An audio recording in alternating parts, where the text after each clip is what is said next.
inaaresto namin sa sala pagnanakaw. Natuntun at naaresto ng mga operatiba ng QCPD Station 40 ng 43 anyos sa babaeng kasambahay sa San Jose del Monte, Bulacan.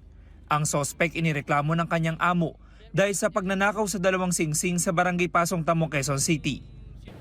Bago rin sila umalis para sa business trip at ng ibang bansa, ay iniwan niya po itong singsing doon sa itaas ng drawer.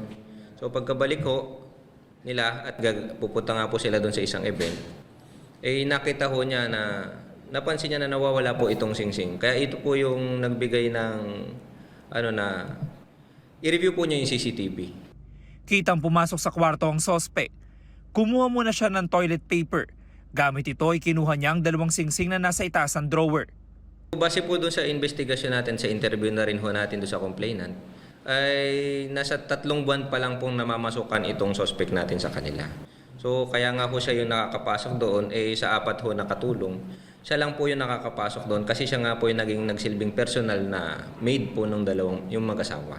Nabawi mula sa sospek ang ninakaw na engagement ring na nagkakahalaga ng 156,000 pesos.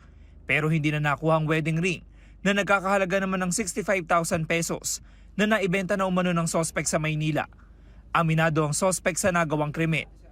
Ginawa ko lang naman po yun kasi kinumpain po yung apo ko eh. 50-50 po yung apo ko, sir eh. Ano ho ginawa niyo dun sa mga singsing?